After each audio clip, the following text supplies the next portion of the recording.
안녕하세요. 반갑습니다. 오늘 참 행복한 날입니다. 하나님께서 저와 여러분의 가정에 준비하신 하나님의 은혜와 평강이 넘쳐나기를 예수님의 이름으로 축원합니다.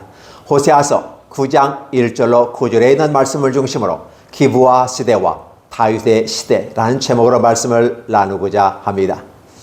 왜 기브와 시대와 다윗의 시대로 구분하였을까요? 기브와 시대는 사사기를 대변하는 것이고 다윗은 바로 사무엘 상하, 열왕기 상하를 대변하는 모습입니다. 특별히 다윗 시대라는 개념은 바로 사무엘 상하를 중심으로 합니다. 사사기와 사무엘과 열왕기하 그 두 가지의 차이점은 왕이 없었다, 왕이 있었다, 이 차이점입니다. 먼저 사사기는 앞서 역사로서 하나님의 통치와 하나님의 임재 속에서 선지자들, 특별히 사사들을 통해서 일하는 시대가 바로 사사기 시대입니다. 저지스야죠. 판관들이 통치를 하게 되고 그로 말미암아 하나님의 나라를 확장해 나가는 시대입니다. 사사기 시대에 대변할 수 있는 말은 어떠한 문구일까요? 그게 바로 그 시대에 왕이 없었으므로 각자 제 소견에 오른 대로 행하였다라는 것입니다. 달리 말하면 하나님께서 말씀을 주셨는데도 불구하고 그들에게는 말씀이 없었습니다. 그들의 삶의 기준이 없습니다. 왕의 통치 어떤 기준이 없었다는 것입니다. 그래서 왕이 없었기 때문에 그들은 제 갈 길로 걸어갔고 그 결과로 험악한 삶을 살았다라는 것입니다. 예를 들면 그들은 4사이클이라는 개념을 갖고 있습니다. 하나는 첫 번째 하나님의 축복으로 잘 되는 시대입니다. 두 번째는 잘 될 때 등 따숩고 배부르니까 죄를 짓는 두 번째 단계에 접어들 수 있습니다. 죄를 지었다는 개념은 등 따숩고 배부르니까 생각하는 것과 행동하는 모든 것들이 다 악해지더라. 왜 악해졌는가? 이 모든 것이 하나님께로부터 왔는데도 불구하고 더 많은 것을 원하는 그들은 오히려 하나님을 떠나고 오히려 악한 짓을 하더라는 것입니다. 이러다 보니까 결과적인 그들의 악행이 드러나게 되고 하나님은 악행에 대한 심판을 하시는 분으로서 그들을 심판합니다. 그래서 주변 국가를 통해서 이스라엘을 침공해 오고 이스라엘은 그 침공으로 전쟁으로 말미암아 시달리면서 고통을 하게 됩니다. 그리하면서 그들의 이제 환락과 그들의 기쁨과 자신 스스로 가는 그 길, 여전히 제 속에 오른 대로 하는 그런 글에서 돌이켜서 왜 우리가 이런 어려움을 당할까를 물으면서 하나님 살려주세요. 하나님 이번만 한번 살려주시면 다시는 안 그럴게요 라고 하면서 마치 어린아이가 아버지 한 번만 살려주세요, 한 번만 용서해 주세요, 다시는 안 그럴게요, 이렇게 이야기하는 것 같이 그럽니다. 그러면 분명히 하나님은 또 그럴 줄 알면서도 살려달라고, 한 번만 용서해달라고 바짝바짝 빌면서 하는 그런 손자 내지 아들, 딸들의 모습을 보면서 아버지와 할아버지가 용서해 주는 것처럼 용서해 줍니다. 그리고 승리를 보장해 줍니다. 이러한 4사이클이 반복되어지는 것을 볼 수 있습니다. 그러다 보니까 결국은 그들은 한 번, 두 번, 세 번, 네 번 어려울 때마다 사사가 등장합니다. 그러면 사사가 많이 났다는 것은 다양한 사이클이 반복되어서 일어났다는 부분입니다. 결국은 그들은 어떠한 시대로 종착역에 도달합니까? 바로 베냐민 지파의 땅에 있는 기브와의 한 시대 정신을 반영해 주면서 사사기 19장 20장의 악한 행위에 대해서 표현하고 있습니다. 그들은 나그네를 선대한다는, 고아와 과부와 나그네를 선대하는 것이 하나님의 아름다운 경건인데 이러한 경건을 던져버리고 무시해버리고 짓밟아버리고 외국에서 왔던, 타국에서 왔던, 나그네로 왔던 누구든지 그들의 성적 놀이개로서 그들과 함께 동성애를 합의하에 아니라 강제적으로, 강압적으로 하게 되는 것을 볼 수 있습니다. 이로 말미암아 한 여인은 이 첩이란 이 레위일의 첩은 결국은 싸늘한 시신으로 아침에 발견되어졌고 그로 말미암아 이 레위 사람은 이 원통함을 풀 수 없어서 자기 처벌에 시신을 12개로 쪼개어서 망자의 시신을 쪼개는 것도 악한 행위 아니겠습니까? 그리고 12지파에게 다 보냅니다. 11지파에 보내가지고 다시 그들이 모여서 베냐민 지파와 싸우고 베냐민 지파는 회개하지 아니하고 악한 자를 내놓지 않고 끝까지 악한 자를 보호하려다가 결국은 다 죽습니다. 남자는 600명 정도만 살고 나머지 싹 죽습니다. 베냐민 지파가 이스라엘의 역사 속에서 사라질 뻔한 위기에 봉착하게 됩니다. 이러한 모습이 사사기 시대의 기브아입니다. 근데 이 기브아의 시대의 정신이 어떠한 정신이었을까요? 오늘 9장 1절에부터 시작해서 9절까지의 본문인데 9절에 그들은 기브아 시대와 같이 심히 부패한지라. 기브아 시대와 같이 기브아 시대의 그런 정신으로 이미 부패해졌다라는 것이었습니다. 1절에서는 어떻게 표현하고 있습니까? 그들이 어떻게 악행과 하나님을 떠남과 동시에 그들은 음행해졌다라는 것입니다. 그리고 타작마당과 포도주 틈에서 나오는 그걸 축제를 통해서 함께 심히 부패를 강화시키고 있다. 인생을 즐거운 거야. 인생을 즐기는 거야. 라고 말합니다. 인생은 즐기는 것은 분명합니다. 하나님 안에서 말입니다. 하나님을 떠나고 부패한 짓을 한 자로서는 인생을 즐길 수가 없습니다. 그 인생의 불꽃이 어떤 불꽃일까요? 바로 음탕하고 죄악으로 말미암아 징벌의 불꽃이 타오르게 될 것입니다. 그러나 하나님 앞에서 축제의 불꽃을 띄워야 되는데 축제의 불꽃이 아닌 저주의 불꽃이 타오르게 만드는 것입니다. 그 불꽃의 기본이 뭐냐? 심히 부패한지라. 하나님이 그 악을 기억하시고 그 죄를 벌하시리라 라는 표현을 쓰게 됩니다. 즉 사사기 시대부터 이미 하나님은 그걸 기억하고 있고, 왜냐하면 그들이 회개하지 않았으니까.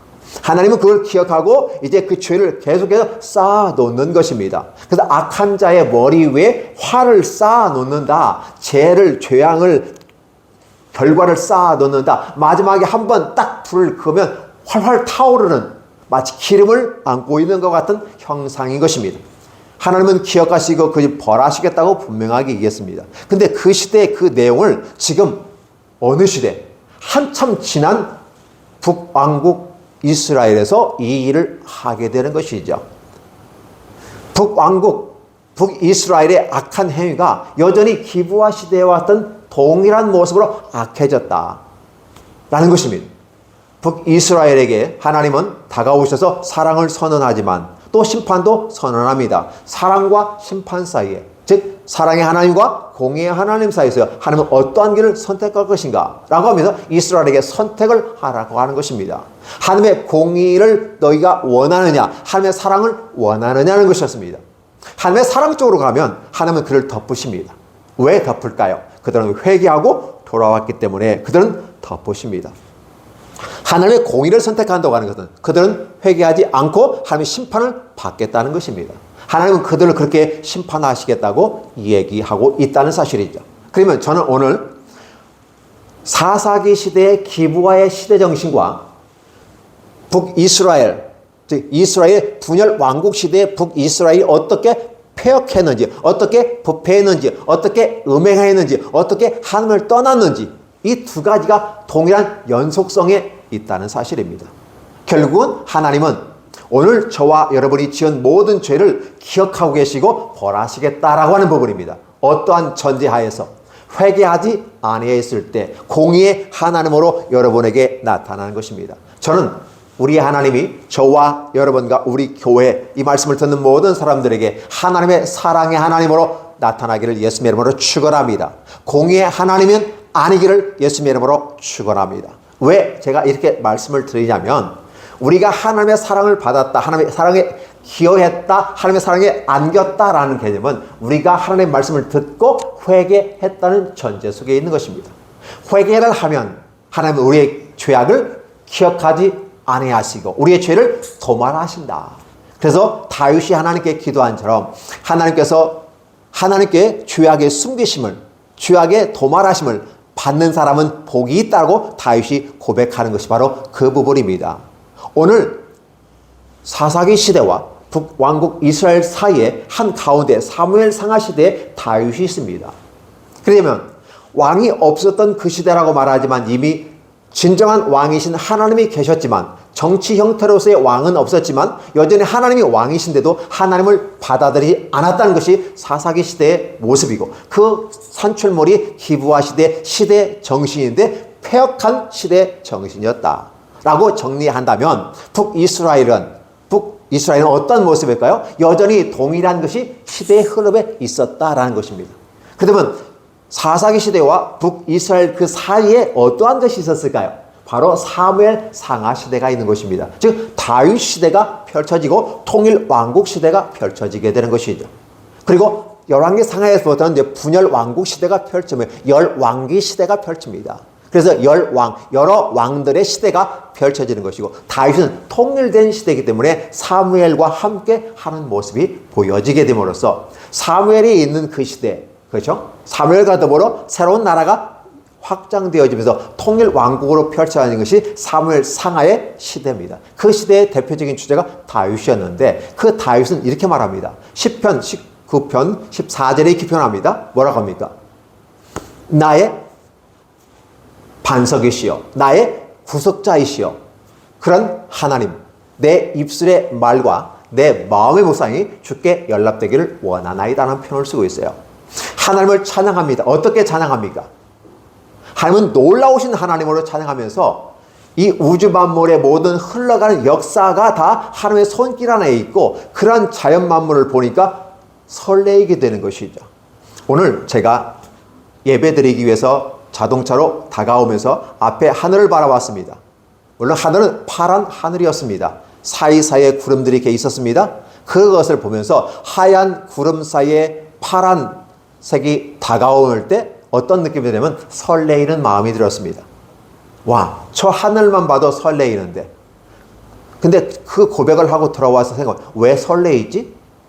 왜 설레이지? 라는 질문을 한번 던져봤습니다. 여러분들 어떠한 사람이 설레인다는 감정을 가졌을 때는 어떠한 경우이겠습니까? 일반적으로 사랑하는 연인들 앞에서 얼굴만 봐도 설레이고 가슴이 쿵쾅쿵쾅 거린다는 것입니다. 가슴이 쿵쾅쿵쾅 심박수가 막 빨라지면서 얼굴이 홍조 뛰어지는 경우를 볼 수 있습니다. 혈액순환이 빨리 된 건가요? 어쨌든 그는 뭔가 설레기 시작했다는 것입니다. 사람들은 이러한 사랑 속에서 설레이는 감정은 일시적인 감정이라고 말합니다. 그렇다면 또 마음에 설레이는 부분이 있습니다. 뭐가 설레일까요? 내가 투자한 주식이 잘 되었을 때, 내가 투자한 부동산이 잘 되어졌을 때, 동산과 부동산에 투자를 했는데 잘 되어졌을 때, 아니 또 내가 사업을 새롭게 시작해 런칭을 했는데 이게 막 잘 될 조짐이 일어나고 분위기와 여건과 환경들이 잘 흘러가고 있을 때 설레게 되는 것입니다. 여러분에게는 어떠한 설렘이 있습니까? 저는 하늘만 바라봐도 설레이는 감정을 아침에 느꼈고 그러면 이러한 감정을 다윗이 느껴지지 않았을까? 왜 그는 다윗은 하나님 앞에 설레이는 자였을까? 분명히 다윗도 완벽한 존재는 아니었습니다. 그런데 다윗은 자신이 현 위치에서 다윗의 현 위치라는 개념은 사울 왕을 이어서 하나님의 나라에 새로운 왕이 되어졌습니다. 왕이 될 자격이 없는 자가 왕이 되어졌습니다. 그러다 보니 다윗은 설레일 수밖에 없겠죠. 그럼에도 불구하고 그의 삶은 실수투성이었습니다. 그래서 다윗의 삶이 우리가 완벽한 삶이 아니었음을 고백하는 것입니다. 다윗의 삶은 만약에 60점이라는 기준을 두고 볼게요. 100점 만점 기준에서 60점이라는 기준을 가지고 바라보자면 왜 60점을 제가 설정하자면 50점은 반절이잖아요. 60점은 우리가 합격 점수입니다. 근데 다윗이 60점을 가지고 때로는 합격 점수에 들어가기도 하고 합격 점수가 아닌 59점, 58점, 55점으로 40점으로 내려가는 경우도 있었습니다. 그의 삶의 현장을 성경에서 바라볼 때 그렇습니다. 그런데 다윗은 자신이 처한 그 60점의 위치에서 늘 자신의 부족함과 연약함을 고백합니다. 자신의 선택이 잘 될 수도 있고 잘못될 수도 있습니다. 온전한 선택일 수도 있고 잘못된 선택일 수도 있습니다. 아니, 알고도 그럴 수도 있고 모를 수도 있고 그럴 수도 있습니다. 그런데 문제는 다윗은 어떠한 일이 벌어졌을 때 그에 대한 결과를 겸허하게 수용합니다.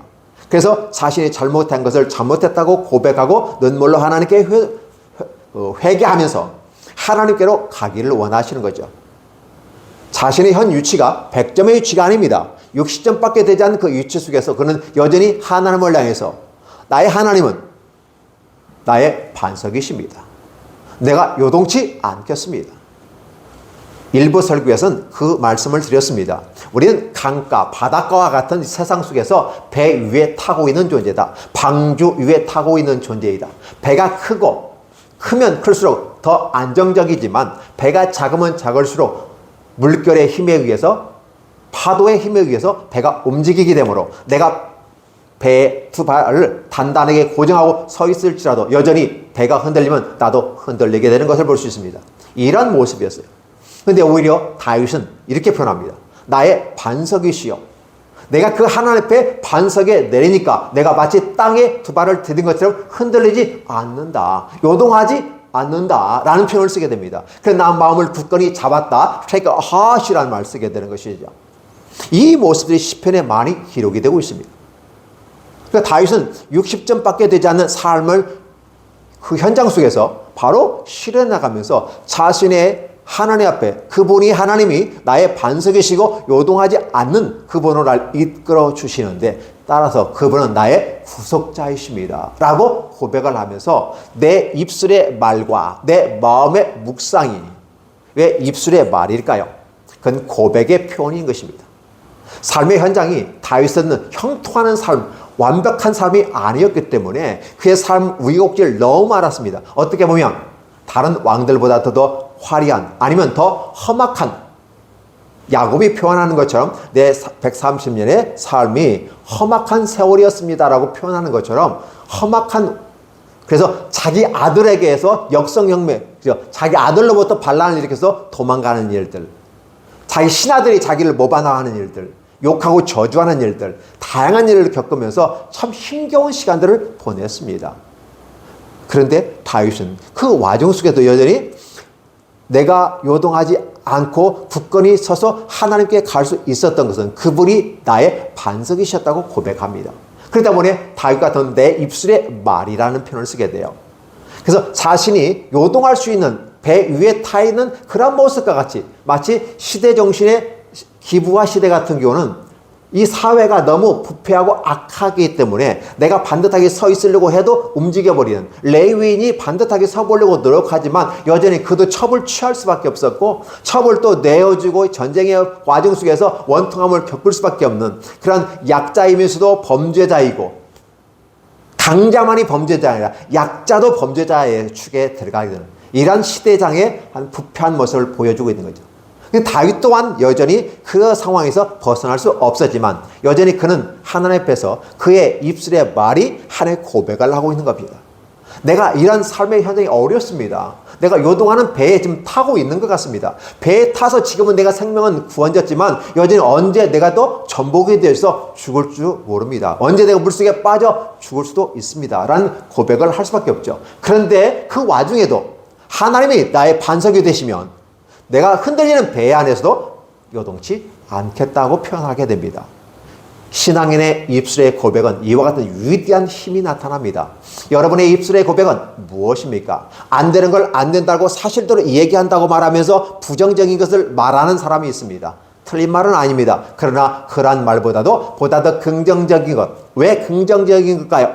왜 우리는 긍정적인 모습으로 살아가야 될까요? 바로 그것은 하나님이 존재하기 때문에 그럽니다. 사랑하는 사람에게 사랑하는 사람이 마음에 있기 때문에 그 사람 얼굴만 생각해도 그 이름만 생각하여도 생각만 하여도 설레게 됩니다.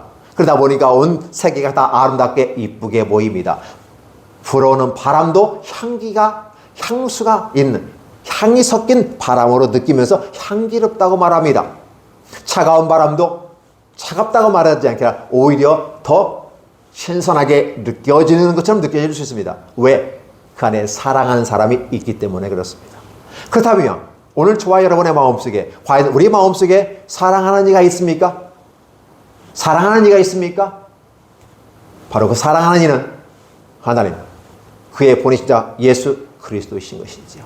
그 분이 우리 안에 있어서 그분은 우리의 주가 되고 우리는 그분의 자녀가 되기도 하고 종이 되기도 하고 때로는 남편이 되기도 하고 신부가 되기도 하고 친구가 되기도 이런 과정 관계 속에서 우리는 든든하게 쓸 수가 있는 게 아닐까.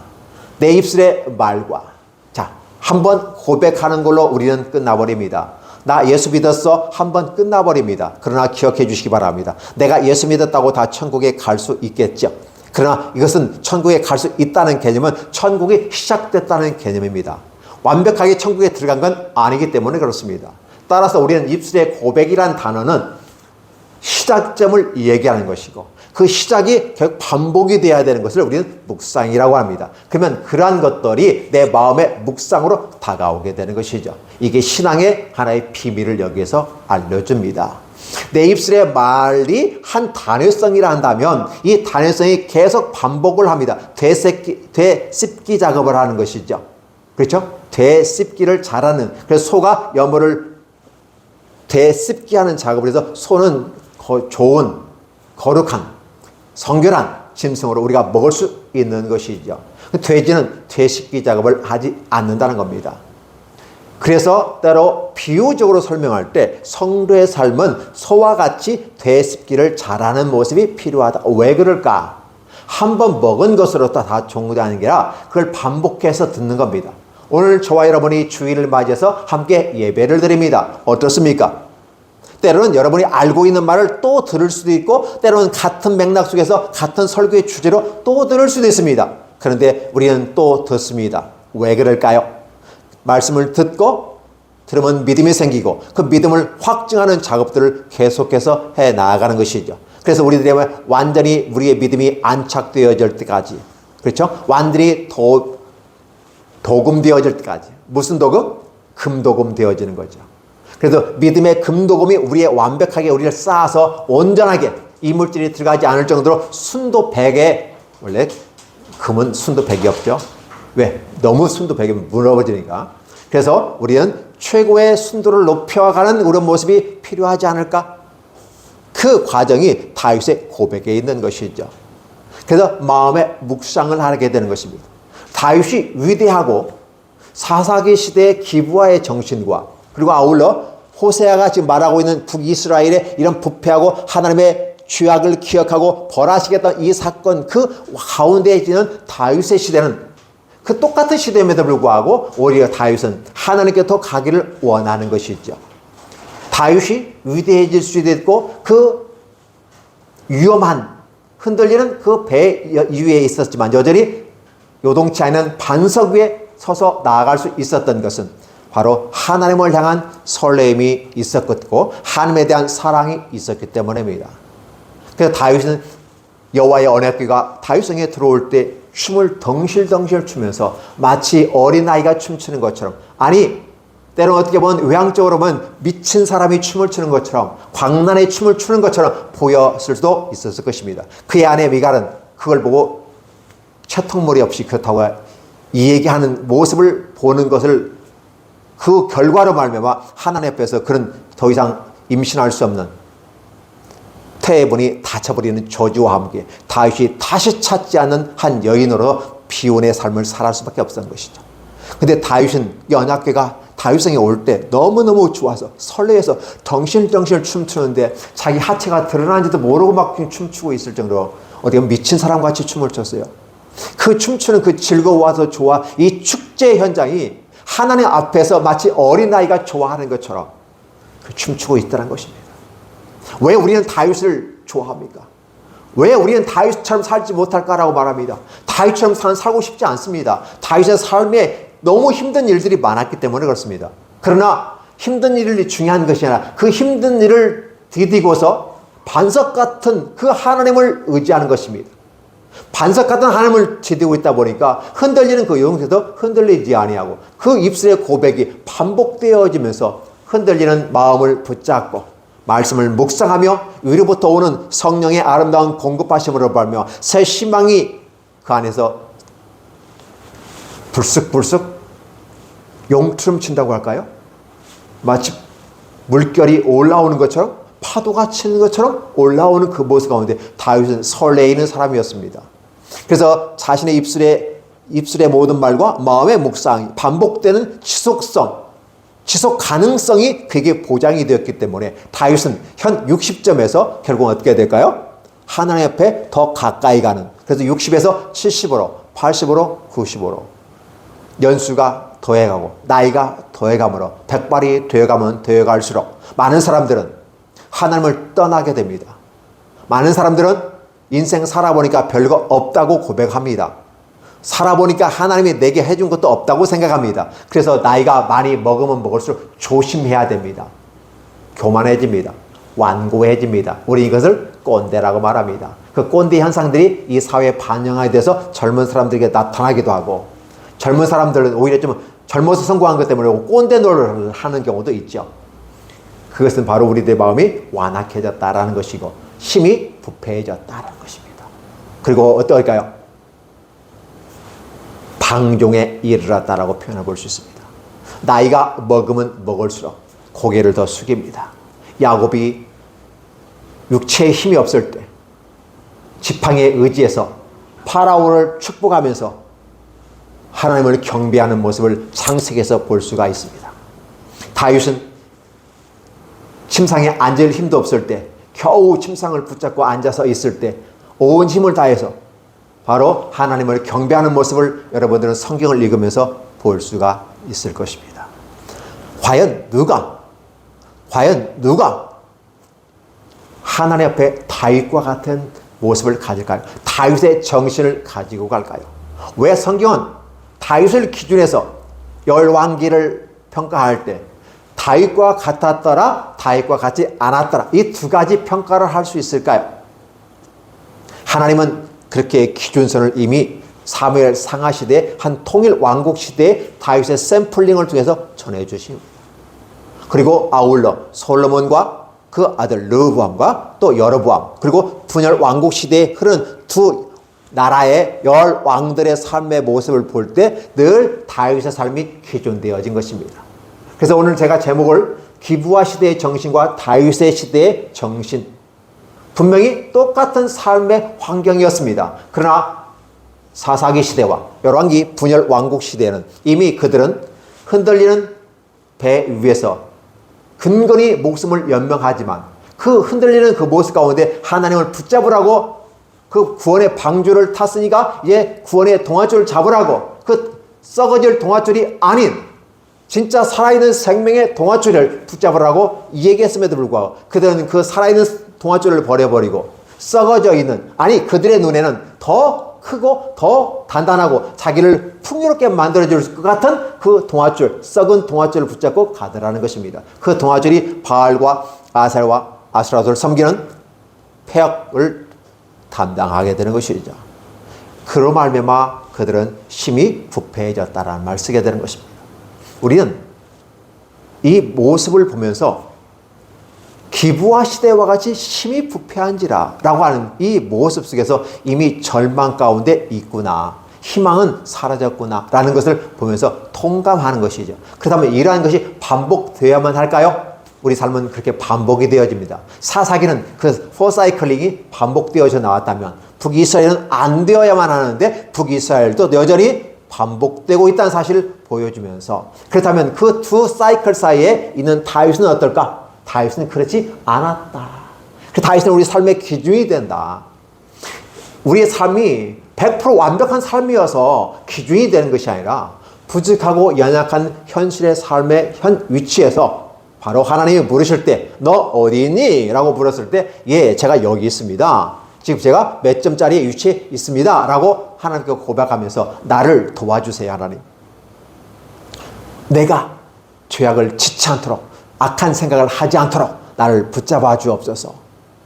그래서 이런 표현을 해요. 사랑의 쇠사슬로 나를 꽁꽁 묶어주세요. 비유적 표현입니다. 그만큼 쇠사슬로 묶으면 그때 당시에 강한 것이 쇠사슬 아닙니까? 그래서 결국은 내가 죄를 짓고 싶고 행동을 하고 옮기고 싶어도 하나님의 쇠사슬 때문에 내가 죄를 안 짓는 그 모습이 됐으면 좋겠습니다. 그 열망을 통해서 다윗은 이 얘기하는 것이고, 오늘 믿음의 성도들은 바로 그 길을 통해서 바로 다윗의 시대의 정신을 따라갈 수가 있다는 사실입니다. 만약에 이러한 것들을 무시한다면 자연스럽게 여러분들은 죄 쪽에 가까워질 것입니다. naturally라는 말을 쓰게 되네. 자연스럽게, naturally, 자연스럽게 죄악과 가까워집니다. 이유는 뭘까요? 이미 우리들의 마음이 오염되어 있기 때문에 그렇습니다. 오염되어 있는 우리들의 마음을 누를 수 있는 것은 뭘까요? 하나님의 말씀의 기준을 잡고 가야만이 됩니다. 그래서 우리들의 마음속에 부정하고 부패한 우리들의 마음속에 나타난 그런 산출물들이 더 용수를 통해서 폭파되지 않도록 하나님의 말씀으로 지긋하게 눌러서 광야길에 불뱀과 전갈이 많았음에도 불구하고 여호와의 위엄과 능력으로 이스라엘을 위해서 눌러주셨던 하나님께서 우리들의 마음의 전갈과 불뱀들이, 우리들의 악한 생각의 불뱀과 전갈들을 눌러주시는 하나님의 은총과 은혜가 평안이 있어야 됩니다. 그게 바로 다윗 시대의 모습이에요. 어떤 때는 그게 쑥 올라갔다가 가르치게, 어떤 때는 쑥 올라갔다가 때는 목숨까지 유태할 때가 있지만 다시 또 눌러서 회복시켜가는 과정이 신앙의 삶이고 인생의 삶이란 사실입니다. 기브와 시대를 따라가시겠습니까? 북이스라엘 시대를 따라가겠습니까? 아니면 그 사이에 있는 다윗의 시대를 따라가고 다윗의 정신을 따라가겠습니까? 오늘 저와 여러분에게 2024년 1월의 마지막 주를 보내는 이 시점에서 다시 한번 우리가 생각하면서 나는 어느 시대에 위치해 있는가? 나는 어느 시대 정신으로 살아갈 것인가? 나와 우리 집은, 우리 교회는 바로 다윗의 시대의 모습 가운데 다윗의 정신을 따라가겠다라고 결심하는 모습이 되기를 원합니다. 또 저 또한 그렇게 가기를 원합니다. 여러분은 어떠한 걸 선택하시겠습니까? 선택은 자유지만 그 선택의 말미암아 결과는 여러분이 책임을 지어야 됩니다. 기브와 시대의 모습으로 열매를 맺고 싶습니까? 북왕국의 호세아 시대의 그 심히 부패한 악을 기억하고 죄를 멸하시겠다는 하나님의 심판을 받는 그 현장에 있기를 원하십니까? 저와 여러분은 선택하셔야만 합니다. 선택 안 하시겠다고요? 예. 둘 중에 하나 선택할 수밖에 없습니다. 여러분, 선택하지 않았다는 개념은 바로 기브와 시대와 북이스라엘의 부패한 그 시대를 선택했다는 것으로 자연스럽게 결과로 귀추가 됩니다. 결론이 도달할 수가 있다는 사실이죠. 따라서 오늘 저와 여러분들이 다윗 시대와 그 다윗의 정신을 따라 갔으면 좋겠습니다. 왜냐하면 그것은 우리 삶의 기준이고 약하고 부족한 인간에게 하나님이 주신 기준선이기 때문에 그렇습니다. 그래서 우리는 다윗을 좋아하고 다윗과 같이 되기를 원합니다 라고 말할 수가 있을 것입니다. 우리 모두 하나님의 은혜 안에서 다윗의 뒤를 따라가고 사도 바울이 예수님을 따라간 것처럼, 그렇죠? 구약의 시점에서는 다윗을 따라가는 모습이 아름다울 것입니다. 이 모습에, 그 자리에, 축복의 자리에 함께 들어오시기를 예수님의 이름으로 축원합니다. 감사합니다. 하나님께서 귀한 사랑과 은혜와 권능으로 우리를 축복해 주시니 감사합니다. 영광을 받아 주옵소서. 우리들의 삶의 모습, 시대의 흐름 속에서 역사는 발전하고 있습니다. 그 역사의 발전의 현장 속에서 우리는 무엇을 볼 것인가? 하나님 앞에서 어떠한 삶을 산, 어떠한 사례를 볼 것인가? 긍정적인 사례를 볼 것인가? 부정적 사례를 볼 것인가를 우리는 바라보고 있습니다. 하나님, 다윗 시대의 긍정적인 부분을 바라보게 하시고 다윗의 시대와 그 다윗의 정신을 따라갈 수 있도록 복을 내려 주시옵소서. 예수님의 이름으로 축복하며 기도하옵나이다. 아멘.